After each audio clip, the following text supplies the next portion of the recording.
ദിവസം DCC ഓഫീസിലേക്ക് നടത്തിയ ഒരു മാർച്ചിലാണ് പാലക്കാട് ഈസ്റ്റ് ജില്ലാ അധ്യക്ഷൻ പ്രശാന്ത് ശിവൻ പത്തനംതിട്ടയിലെ അടൂരിലെ രാഹുൽ മാങ്കൂട്ടത്തിലിന്റെ തന്തയ്ക്ക് സ്ത്രീധനം മോനെ നിന്റെ ഈ തൊട്ടിത്തരം കണ്ടിട്ട് എനിക്കങ്ങോട്ട് സഹിക്കാൻ പറ്റണല്ലോ. ഈ ഹെഡ് ഗവർണറുടെ വിഷയത്തിൽ ആ ഒരു അദ്ദേഹത്തിന്റെ പേരിലൊരു സ്ഥാപനം പണി തുടങ്ങുന്നതിന് നഗരസഭ മുൻകൈ എടുക്കുന്നു. ആ മുൻകൈ എടുക്കുന്നതിന് ഏതെങ്കിലും തരത്തിൽ MLAയുടെ നേതൃത്വത്തിൽ തടസ്സം വന്നു കഴിഞ്ഞാൽ എന്റെ കർത്താവെ, എന്നെ നീ നല്ലവനാക്കാൻ സമ്മതിക്കുകയല്ലേ. MLA പാലക്കാട് കാലുകുത്തുന്നതിനെ കുറിച്ച് ജനങ്ങൾ ആലോചിക്കും, അല്ലെങ്കിൽ അത് ചർച്ച ചെയ്യുമെന്നുള്ള രീതിയിൽ ഒരു ഭീഷണി മുഴക്കിയിരുന്നു. വിദ്യാലയം പണിയുവാനായിട്ട് പോകുന്നത് നഗരസഭയുടെ ഭൂമിയിലാണ്. ഈ നഗരസഭയിലെ കോൺഗ്രസ് നടത്തിയ അഴിമതികളെ അവസാനിപ്പിക്കുന്നതിന് വേണ്ടിയിട്ടാണ്. മാപ്പ് പറഞ്ഞിട്ട് പോടാ. മാപ്പ് ജയം പറയൂല. RSS നേതാക്കളെ അവഹേളിച്ചാൽ MLA രാഹുൽ മാങ്കൂട്ടത്തിലിനെ പാലക്കാട് കാലുകുത്താൻ അനുവദിക്കില്ല എന്ന BJPയുടെ ഭീഷണിക്ക് മറുപടിയുമായി രാഹുൽ മാങ്കൂട്ടത്തിൽ രംഗത്ത്. അച്ഛൻ കൊടിക്ക് പകരം വടിയാ എന്റെ തന്നയച്ച് പറയണു. ഞാൻ എന്താ ചെയ്യേണ്ടത്? അടിച്ച് നിരപ്പാക്ക് വേലായത് കുട്ടി. പത്തനംതിട്ടയിലെ അടൂരിലെ രാഹുൽ മാങ്കൂട്ടത്തിലിന്റെ തന്തയ്ക്ക് സ്ത്രീധനം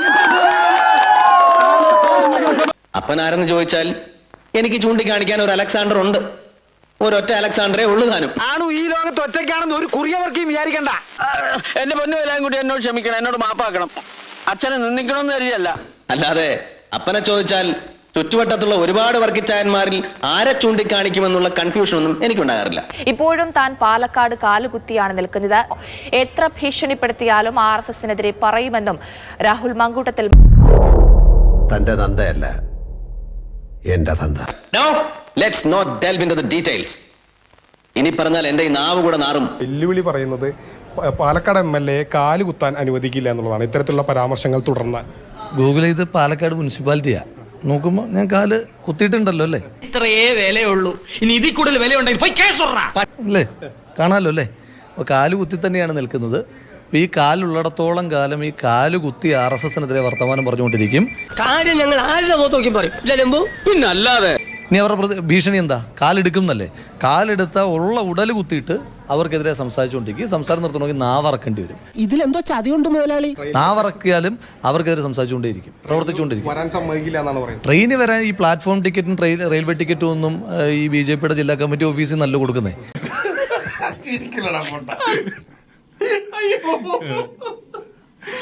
BJP ജില്ലാ കമ്മിറ്റി ഓഫീസിൽ നിന്ന് റെയിൽവേ ടിക്കറ്റോ അല്ലെങ്കിൽ പ്ലാറ്റ്ഫോം ടിക്കറ്റോ ഒന്നും എടുക്കുന്ന ആളല്ല ഞാൻ. അതുകൊണ്ട് അത് എടുക്കുന്ന ആളുകളോട് മതി അത്രയും ഭീഷണിയൊക്കെ. ഇവിടെ പാലക്കാട്ടെ ജനത പാലക്കാടിന്റെ ചരിത്രത്തിൽ ഏറ്റവും വലിയ ഭൂരിപക്ഷം നൽകി വിജയിപ്പിച്ചത് പാലക്കാട് കാലൂന്നി നിന്ന് പ്രവർത്തിക്കാനാണ്. കോളേജ് അധ്യാപകനായിരുന്നു ഞാൻ. ആ ജോലി വേണ്ടെന്ന് വെച്ചാൽ ടെസ്റ്റ് 1ാം റാങ്ക് മേടിച്ച് ഈ പഠിക്കുന്നത് നിന്നെപ്പോൾ ഊലാമ്പികൾക്ക് ചെറുക്കാനല്ല. നാട്ടിലെ ജനങ്ങൾ തെരഞ്ഞെടുത്ത ജനപ്രതിനിധിയെ കാലുവെട്ടുമെന്ന അർത്ഥം നൽകുന്ന പ്രസംഗം നടത്തിയ, അത്തരത്തിലുള്ളൊരു ഒരു കലാപാഹ്വാന പ്രസംഗം നടത്തിയ BJPയുടെ നേതാവിനെതിരായിട്ട് കേരള പോലീസ് എങ്ങനെ ആക്ട് ചെയ്യും എന്നെനിക്കൊന്ന് കാണും. ഇനിയുള്ള 25 കൊല്ലവും അണ്ണൻ ഇവിടെ തന്നെ കാണും. നമ്മളും കൂടെ തന്നെ ഉണ്ടാവും.